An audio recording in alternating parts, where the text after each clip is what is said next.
प्यारे स्टूडेंट, आप सभी को अपना यूटीसी क्लास में स्वागत है। कई दिनों से लॉकडाउन की वजह से हम लोग ऑफलाइन क्लास हम नहीं ले पा रहे थे, लेकिन आज हम आप लोगों के बीच 15 से 20 मिनट का वीडियो बनाकर एक चैप्टर का डालेंगे। प्रतिदिन प्रयास करेंगे कि 15 से 20 मिनट का वीडियो बना के आप लोगों के बीच में डालते रहें। तो आइए बिना समय विलम्ब किए हुए डायरेक्ट हम लोग आते हैं चैप्टर पर। तो आज का हम लोग का चैप्टर होगा नंबर सिस्टम।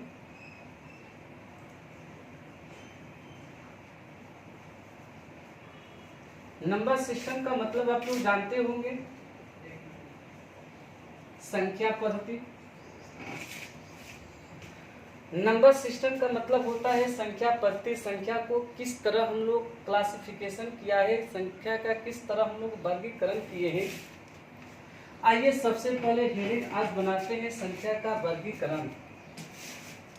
आज का हम लोग का हेडिंग होगा संख्या का वर्गीकरण। संख्या का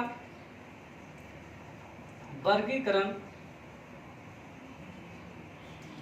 यदि आपको नंबर सिस्टम के बारे में जानना है तो सबसे पहले क्लासिफिकेशन ऑफ नंबर जानना होगा, संख्या का वर्गीकरण जानना होगा। इसको इंग्लिश में बोल सकते हैं क्लासिफिकेशन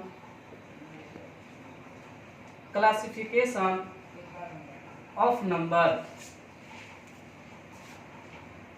संख्या का वर्गीकरण, अगर संख्या का वर्गीकरण करना होगा तो सबसे पहले एक संख्या का समूह होगा। एक संख्या का समूह होगा तो जिस संख्या का एक समूह बना है उस समूह का नाम है सम्मिश्र संख्या। सम्मिश्र संख्या। सम्मिश्र संख्या का मतलब होता है कॉम्प्लेक्स नंबर। सबसे पहले हम लोग जान लेते हैं कि सम्मिश्र संख्या कहते किसको हैं। तो वास्तव में सम्मिश्र संख्या कहते हैं वास्तविक संख्या और काल्पनिक संख्या के समूह को। वास्तविक संख्या और काल्पनिक संख्या के समूह को, काल्पनिक संख्या के समूह को सम्मिश्र संख्या कहते हैं। तो सम्मिश्र संख्या क्या है? तो सम्मिश्र संख्या का मतलब होता है वास्तविक संख्या और काल्पनिक संख्या के समूह को सम्मिश्र संख्या कहते हैं। फॉर एग्जाम्पल के तौर पर भी समझ सकते हैं, यदि अगर हम आपसे ये कह दें कि 4 + 2i, आई का मतलब क्या होता है कुछ समय के बाद हम आप लोगों के बीच में बताएंगे, लेकिन अभी समझिए कि 4 + 2i अगर इस फॉर्म में कोई संख्या मिलता है तो इस संख्या को बोलेंगे कि सम्मिश्र संख्या है। या ऐसे भी मिल जाए 5 + 7i, अगर इस फॉर्म में भी मिल जाए तभी बोलेंगे कि ये सम्मिश्र संख्या है। यानी कहने का मतलब कि वास्तविक संख्या हो और साथ ही साथ काल्पनिक संख्या हो तो ये दोनों संख्याओं के समूह को बोलते हैं वास्तविक सम्मिश्र संख्या। तो सम्मिश्र संख्या का मतलब होता है वास्तविक संख्या और काल्पनिक संख्या के समूह को बोलते हैं सम्मिश्र संख्या। वास्तविक संख्या को इंग्लिश में बोलते हैं रियल नंबर और काल्पनिक संख्या को बोलते हैं इमेजिनरी नंबर। Imaginary number. समस्या यही है कि हम लोग का सिलेबस में काल्पनिक संख्या नहीं पढ़ना है। यदि आप काल्पनिक संख्या के बारे में कुछ जानकारी रखना चाहते हैं तो काल्पनिक संख्या का जानकारी यही रखिए। यानी कल्पना किया जा रहा है कि अगर किसी संख्या का माइनस में अगर कोई संख्या हो, अगर उसका रूट ओवर निकाला जाए तो क्या होगा। यानी कल्पना के आधार पर सोचा जा रहा है कि अगर -4 का वर्गमूल निकालने के लिए कहा जाए तो इसका वर्गमूल कैसे निकलेगा। तो बताइए -4 का वर्गमूल निकालना है तो इसका वर्गमूल कैसे निकलेगा। तो अगर इसका वर्गमूल निकालना होगा तो इसका वर्गमूल निकालना अभी आपके लिए टफ होगा, इसलिए कि अभी तक हम लोग जो वर्गमूल निकाले हैं वो पॉजिटिव संख्या का निकाले हैं, लेकिन यहाँ पर 4 जो देख रहे हैं वो निगेटिव है। तो इसीलिए हल्का सा हम लोग काल्पनिक संख्या के बारे में जान लेते हैं। एक आता है आई का मतलब होता है आयोटा, और आई स्क्वायर बराबर हल्का सा जानकारी रखेंगे -1 होता है। आई स्क्वायर बराबर -1 होता है। यहाँ से आई का वैल्यू होगा √-1। यदि आपको जानकारी रखना होगा काल्पनिक संख्या में, तो काल्पनिक संख्या में केवल एक ही बात याद रखेंगे कि आई बराबर होता है √-1। अगर इस संख्या को आई के फॉर्म में लिखना होगा तो इस संख्या को आप आई के फॉर्म में लिख सकते हैं। अगर -4 को कहा जाए कि आई के फॉर्म में लिखिए, तो आप -4 को आई के फॉर्म में लिख सकते हैं। -4 को आप ऐसे भी लिख सकते हैं 4 × -1, और 4 का वर्गमूल तो जानते ही होंगे 2 होगा, और यहाँ पर -1 बचा। और अभी अभी बताए हैं कि आई बराबर होता है √-1, तो क्या हम √-1 की जगह पर आई नहीं लिख सकते हैं?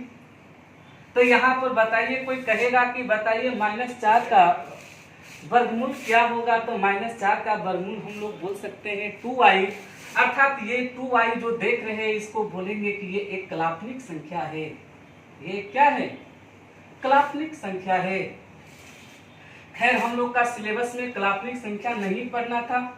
यदि काल्पनिक संख्या के बारे में कुछ जानकारी रखना है तो काल्पनिक संख्या के बारे में केवल आप यही जानकारी रखिएगा, आई बराबर आयोटा होता है आई स्क्वायर बराबर -1, और आई बराबर होगा √-1। हमारा सिलेबस में पढ़ना है वास्तविक संख्या। यहाँ से हम लोग वास्तविक संख्या को देखेंगे। यहाँ से हम लोग वास्तविक संख्या को देखेंगे। वास्तविक संख्या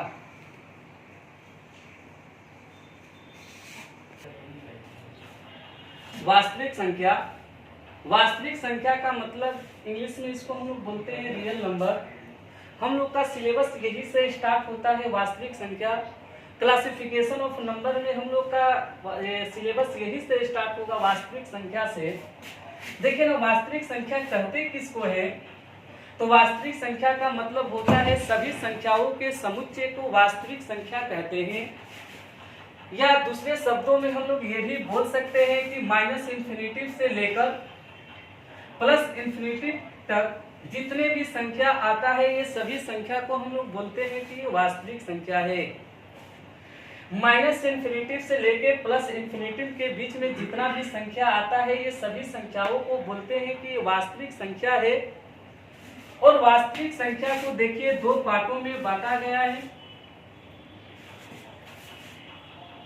वास्तविक संख्या को 2 पार्टों में बांटा गया है। एक को बोला गया है पूर्णांक संख्या, और एक को बोला गया है दशमलव। वास्तविक संख्या में 2 तरह की संख्या आती है, एक पूर्णांक के रूप में आती है, एक दशमलव के रूप में आती है।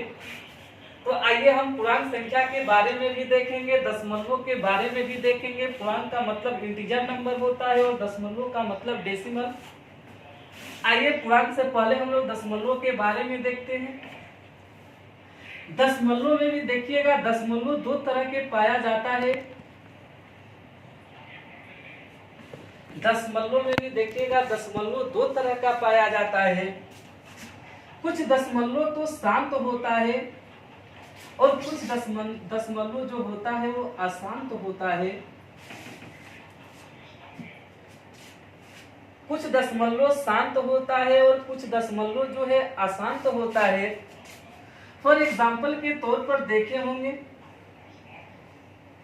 जैसे अगर हम आपसे कहेंगे 0.5, तो ये 0.5 बताइएगा, ये दशमलव है। दशमलव के बाद ये संख्या शांत है। अगर कहते हैं 0.732, इतना पर लिखकर अगर हम छोड़ दें तभी कहिएगा कि देखिए ना, ये संख्या जो देख रहे हैं ये शांत संख्या है। अगर हम आपसे कहेंगे कि 7.521, तो 7.521 भी जो देख रहे हैं ये भी एक शांत संख्या है। तो